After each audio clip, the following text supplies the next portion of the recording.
Hey everybody, welcome back to my coverage of the PogChamps 3 tournament. This video we're going to be looking at the Mr. Beast versus Ludwig match in Group D. So that's what's going on. Fun fact, before this match started, Mr. Beast and Ludwig on Twitter agreed that they would pay $10,000 to the winner of this match. So it's kind of just a bet between them that they made to make the match more fun for themselves or for the viewers or something. But that was interesting, so that was going on. Ludwig is a PogChamps veteran, so he has done PogChamps before. He's studied a lot of chess. He plays a lot of chess. Mr. Beast, on the other hand, I think he's very new to chess, at least from what I know, and he hasn't really done a lot of training for PogChamps. So Ludwig definitely the favorite of this match, but who knows? Mr. Beast could pull out an upset. So without further ado, let's get right into the game. Ludwig had the white pieces for the first game. And he started with e4. Mr. Beast plays d5, the Scandinavian defense. Very aggressive start from Mr. Beast. We have e takes d5 and queen takes d5, sort of the classical way of playing the Scandinavian defense. The other option would be to play knight f6. That's the other main option. And this is kind of the modern way of playing the Scandinavian defense. But we have queen takes d5, knight c3 and queen a5, knight f3, knight c6, both players developing. Bishop e2, bishop f5. A lot of times when black plays the Scandinavian, this bishop comes to g4, but with this bishop on e2, the bishop can also come to f4, which is a totally fine move. So both players are doing very well so far in the opening, and let's see how this game continued. We have a3 from Ludwig, and castles queenside from Mr. Beast. Castle and queenside is also very common for black in the Scandinavian.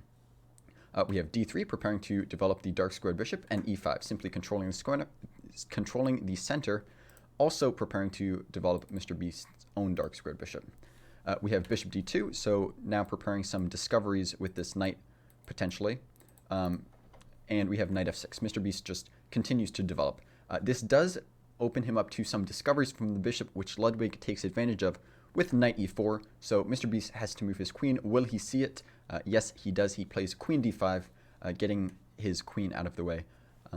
Ludwig trades this pair of knights, knight takes f6 and g takes f6, and now this actually gives Mr. Beast this half-open g file, which will be, he can use this to attack black's king. Sorry, he can use this to attack white's king if white decides to castle kingside, and also with these bishops on the second rank here, it's gonna take a while for white to develop the queen and castle queenside, so it's already looking like Mr. Beast has a small positional advantage, but can he convert it into a material advantage or an attack? So let's see. We have castles kingside, so Ludwig is not going to castle queenside, and maybe Mr. Beast can take advantage of this open g file. And we have rook g8, so Mr. Beast getting his rook on that half-open file, lining it up with the king. Very principled by Mr. Beast, very good move here. We have g3, so kind of just trying to shut down black's rook, though this does weaken the light squares around white's king, so that is something to be aware of when you play this move by g3. Though it is a playable move, so we have g3 from Ludwig and e4. Kind of just trying to open things up, gaining initiative on the knight, and we'll see where this e4 move takes us. We have c4, counterattacking black's queen, and queen c5. We have bishop e3 next. This is now attacking black's queen, so once again, white has attacked black's queen 2 moves in a row instead of moving their knight. Black can obviously not take this knight right here. Here, Mr. Beast makes a very surprising move, and here the best move for Mr. Beast is actually to take this knight, and after bishop takes queen, Mr. Beast can take this bishop on e2, and this is attacking the queen, so you have to save your queen, and now Mr. Beast can take this bishop on c5. So Mr. Beast has given up the queen, but he's gotten 3 minor pieces for it, and usually that's a good trade for the side with more pieces. Usually 3 minor pieces is a good enough trade if you're giving up your queen. So this would actually be good for black. However, Mr. Beast did not go for this. Instead, he played queen takes e3, so this was kind of surprising, especially because he had other squares available to move his queen to, like he could have played queen d6, for example. So it kind of just seems like Mr. Beast gave up his queen for no reason here. And he didn't do it in the best way possible either. Like we already analyzed, he could have played this e takes f3 line. So now he's only going to get 2 minor pieces for the queen, but it's not over yet. So queen takes e3, f takes e3. e takes f3, and rook takes f3. So now white has a queen, and black has 2 minor pieces for the queen. We have bishop g6, so saving this bishop because it was attacked by the rook. But now this hangs the pawn on f6, so rook takes f6.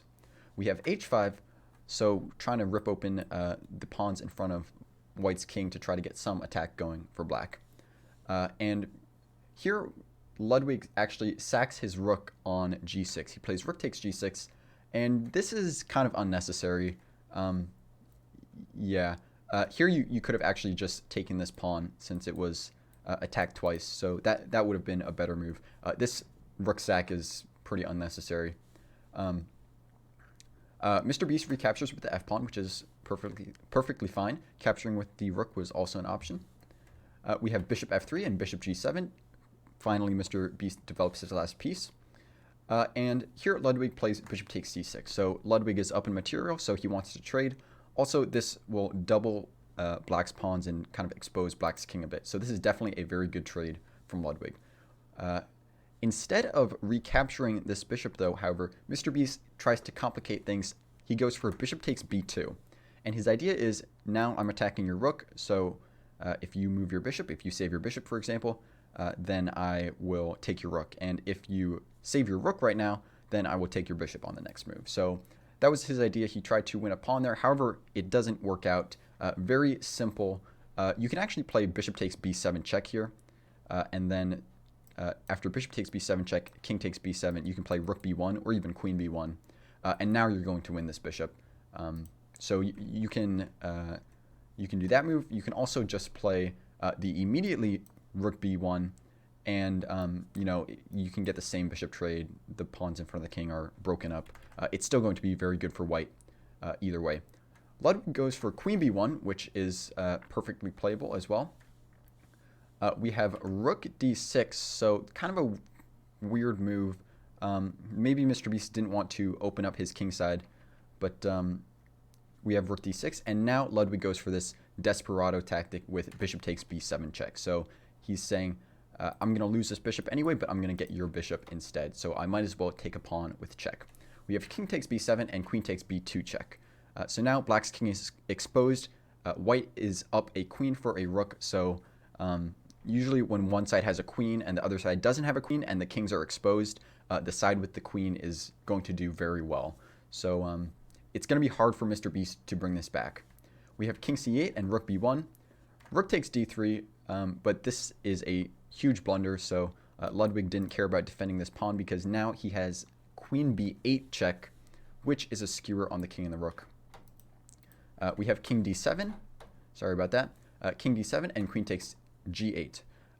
So now white is up a full queen, and this is going to be very hard for Mr. Beast to lose. This is going to be very hard for Ludwig to lose. Mr. Beast picks up another pawn on e3, rook takes e3. We have queen g7 check, just throwing in a check. Maybe Ludwig is looking for some way he can fork the king and the rook. Obviously, this is not an attack on the rook right now, but maybe that's something he's looking for. We have king e6 and queen takes g6 check. We have king d7 and rook d1 check. King back to e7, and now we have this fork that Ludwig was looking for. Queen g5 check. King e6 and queen takes e3. And in this position, Mr. Beast resigned. It is a mate in 4, and he's down a queen and a rook. So this is just completely losing. Ludwig takes the first game, and so Mr. Beast is going to have to win the second game to bring it to an Armageddon tiebreaker. And yeah, I don't think I have anything else to say about this game. So check out my PogChamps 3 playlist, and check out the next game in the match. If that video is out yet, it's going to be over there. Thank you for watching. I love you all, and I'll see you in the next video.